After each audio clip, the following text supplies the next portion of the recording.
what I loved about geography is that we can learn lessons from the physical world and implement them in our human world into a holistic nature. So from the glaciers, if we look at through the ice age, it's just solidified water, just frozen H2O. It's through the movement, mass movements, small and consistent changes, has changed the physical landscape as we know it. We see the the chalk cliffs of the British Isles and the Isle of Wight. Has anyone been there? Dover? Okay, so I've been there. This is one of my favourite places in the UK. And you can see the chalk cliffs, and then it connects to France as well. And here what's happened is that the English Channel broke these chalk cliffs and has divided the UK to the rest of Europe. And it's literally just through the small, powerful and consistent actions of the erosion. A river cuts through rock, not because of its power, but because of its persistence. Through the slow actions, slow movements, consistence, it has produced the physical world as we know it. And it's led on to big changes. The physical world, the glaciers, is connected to everything. Climate change, global warming, is connected to the economy, is connected to infrastructure. Flooding, as we know it, Bangladesh. When we were learning about global warming and climate change, the first country they talked about is Bangladesh. Why? Because we're prone to flooding. If there's a rise of sea levels, just by a couple of centimeters, Bangladesh is going to be the first one to be flooded. And we see it happening now. The rivers are flowing and they erode the soft mud, the soft earth away in Bangladesh, and the people, it's the farmers who are victims of it. So it's connected to everything. It's connected to economy, health, infrastructure, infectious diseases. So I want to talk about the textiles industry. How are we going to take those lessons from the physical world and implement it into policies and politics? It's a very basic fact sheet, and what I want to focus on these facts. So the textiles industry, as we know it, is part of our cultural heritage. Bangladesh is known, or was known before the colonial era, for their muslin cloth and their silk trade. It's very fine art.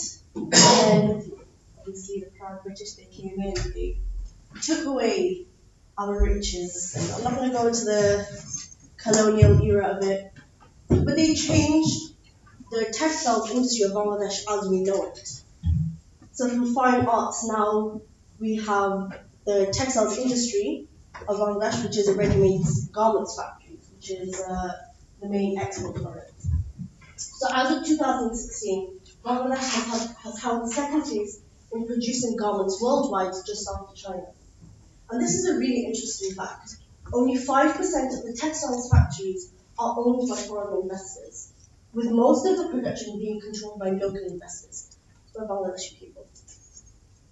In the financial year between 2016 and 17, the ready-made garments industry generated $28.14 billion US dollars, which is 12% of the Bangladesh GDP. And the EU remains the largest regional destination. So now we have a general understanding, I'm sure we all have a general understanding anyway, of the textile industry of Bangladesh. And it's a huge cause of concern, not just for us as Bangladeshi citizens, but worldwide. Activists, people who care about human nature and human rights. So, women. Women are normally seen as the minority groups.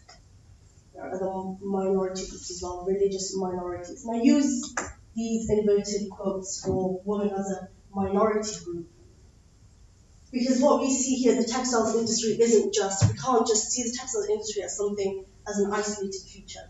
It's connected to everything, the way of life of Bangladesh. Essentially, the textiles industry is a woman's rights issue. It's a gendered workforce.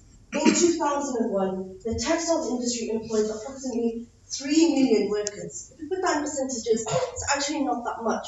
3 million. Every human life is essential. 3 million workers, and of them, 90% were women. This is a women's right issue. and I'm not gonna go into the F word, feminism, but this is a feminist issue. If we want to take Bangladesh seriously, if we want to change the culture of Bangladesh and how we view women and how we view people and change our culture, we need to first of all start looking at these minority groups. It's these women who are in this textile industry, they're in this vicious cycle of poverty. They employed, I'm going to go into the reasons why later. They're employed, they have very little wages, it's a constant vicious cycle. They don't have enough money to send their children to school. They don't have enough money to this, and then they're in debt, and then so on and so forth, so on and so forth. And then they have to keep working. They're trapped in this cycle of poverty. And especially for the woman there, there's little to no maternity pay. This is a really big issue. In fact, I'm speaking amongst the case of lawyers and barristers. But this is a legal issue where the women don't have access to maternity pay or maternity leave. And then there's the whole issue of slavery, where there's unpaid work hours. The women are typically from rural areas, and they're outsourced by mainly Western companies, Western TNCs, from outside of Bangladesh. So we're now talking about physical geography here, and this landed into the human geography side. So physical geography is that we are now taken from outside of Bangladesh and into the Western countries. With the TNCs and the CEOs, they decide, okay, we want cheap labor. Who are we going to go for? Okay, we're going to go for women. Women from rural areas, because they're illiterate, they're low skilled, and we want the young workforce. So they have the energy to do the low skilled, intensive labor. They can work for long hours that don't require much skill. But we can keep them trapped in. Local to the global. If we think about the textiles industry, so moving away from the women's rights issue and the feminist issue, we now have to think about how the textiles industry within Bangladesh is interconnected to everything. So I've been to Bangladesh a couple of times, especially Dhaka, and I've seen and I've smelt the local streams and the rivers from the waste of sewers. It's not very nice. So you were talking about the big stink of the River Thames, and I just kept thinking back to the big stink of the garments industry there. The rivers are polluted, and it's destroyed a way of life for the local people in the local environment, and also the local economy. And it's affected the individual to the local to now the international. We are now talking about catastrophic climate change. This is how the rivers, so I took this picture. This is how the beautiful rivers of Bangladesh look, or how they're meant to look. Just a few. And then these are the rivers next to the garments industry. It's polluted. The water's not clear. It's black. It's dyed. And it's killed off the local habitat. And it's killed the local ecosystem. So here, we're not just talking about the killing of fishes and those living animals. We're now talking about a local economy. Small fisheries wiped out. A local economy. Bangladesh, especially in Dhaka, we know that there's a huge traffic problem. If local transportation could be used and utilized on the local rivers, how much of the traffic could be sorted out or minimized? A huge amount. But we can't do that because these rivers are polluted. And then we're talking about fast fashion industry, how it's affected global warming and climate change. Fast fashion industry is produced here in Bangladesh, but we are connected everywhere where we go. Every clothes that we wear, it comes into trend and then we throw it away when they're out of trend. And they land in garbage sites, landfills, and they're affecting our global warming and CO2 levels. The textiles industry is woven into the very fabric of Bangladeshi culture. From, like I said before, from the Muslim path, we've moved away from fine arts and what we're known for.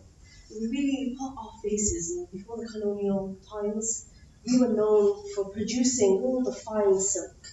And now we're just mass producing Primark clothes, H&M. We've gone from very fine to mass producing, sorry to say, crappy stuff. And it's changed the economic culture.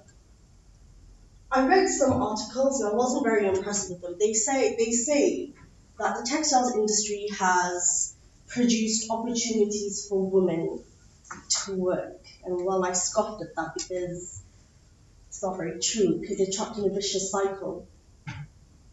Here, I want us to reflect on the title of my talk, which is Small Changes, Small Actions Lead on to Big Changes. The textiles industry, the textile industry that we have now in Bangladesh didn't come out of nowhere. It did come through small change. Negative changes has led on to negative impacts and negative consequences.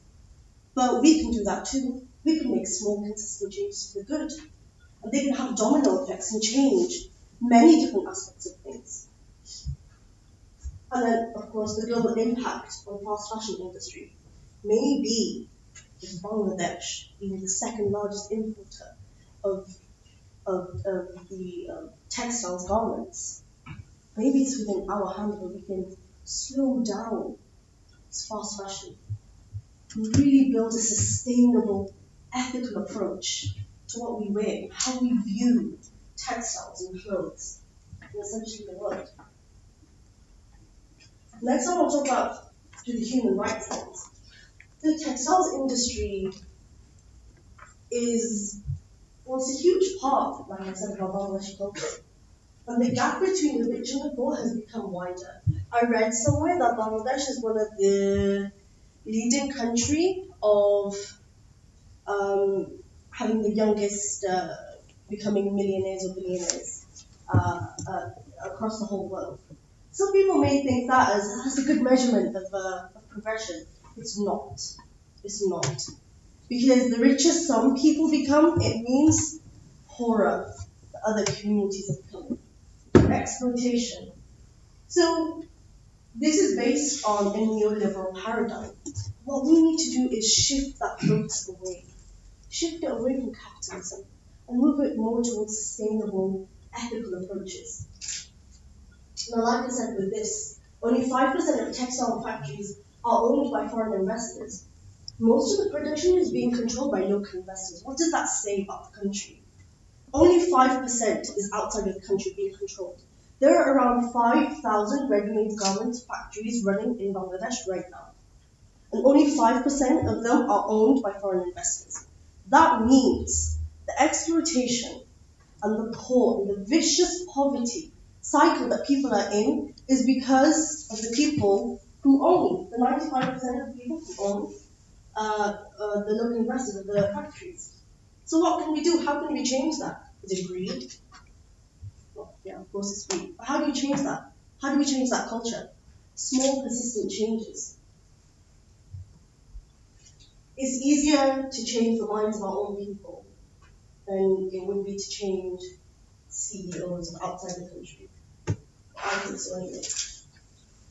The workers in Bangladesh are paid some of the lowest wages in the global garments industry, with some of them unpaid through overtime due to poor excuses. Say, for example, if they haven't met demands of producing a certain amount of clothes, that's it.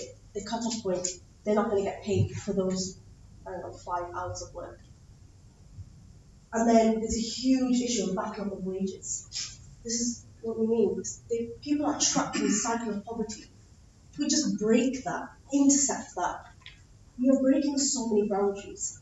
We're just freeing so many people and giving them opportunities to progress. But we first will have to intercept this.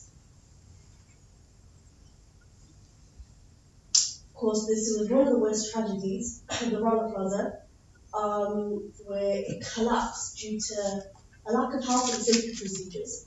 Right now, the textiles industry, well, today we've seen fire that's happened. I don't know if anyone's caught up with it, with the news. But this is a huge issue. Now we're talking about textiles industry is being connected to city planning. Why do we have a lack of health and safety procedures? We can break down corruption, but how do we solve that then? How do we go around that? How can we inspire people to renovate this area. So one small thing that we can change could lead on to big changes. So if you guys remember the pictures of the raw sewage coming out into the local rivers, there's now technology that is being created and is actually now ready to be put into use to produce clean waste. So they somehow, to dye the clothes in the garment factories, it will somehow not be as environmentally detrimental. Imagine if we were able to implement that with 5,000 garments factories in Bangladesh. And the local river streams, imagine that they're now brought back to life. And back in the old days when your parents talk about, oh yeah, we used to travel everywhere by boat everywhere. Imagine that coming to life again. All because we are using green and sustainable energy. Just within these industries and the factories. It would boost the local tourism into the area, therefore boosting the local economy, pulling people out of vicious poverty, and impacting the international image of Bangladesh. We can finally pull ourselves out of, well, are we throwing ourselves in there, or are we made? Do we need to look poor? I don't know. That's up to your philosophical outtake of life. But it would impact our international image of Bangladesh. How can we bring about these changes? I've talked about specifically about the textiles industry, but now I want to talk about the big picture. How can we change that? It first of all starts with me, with us, with you, the individual. If we value ourselves and our thoughts, we can bring on these big changes. It starts with us. What career you go into, how are you going to use your career and your thoughts to make a positive impact? Already we've seen people's corruption and greed has made a negative impact on this world and has produced the world as we know it. So how can I change that with my small actions? And then we have to recognize that everything is connected to one another. Nothing is in isolation. The textiles industry, for example, is connected to the economy, to the environment, to the local, to the individual, to the international. And change of culture. We have to take control of our narrative, our story. We have to take control. We can't leave it to the 5% of the investors or the 95% of the people within Bangladesh. We have to change it from within ourselves. This is a great example just by talking about these things. Using your careers as a stepping stone to, hope to inspire you guys to, build think tanks, to influence policies and policymakers. And then we have to change our mindset, our culture, where we move away from making policies and making changes with the few, the elite, and include everybody into it. Inclusive Bangladesh. Include the minorities, the majorities. We have to move away from the mindset of producing policies that favor the few to now that favor the many. Thank you very much.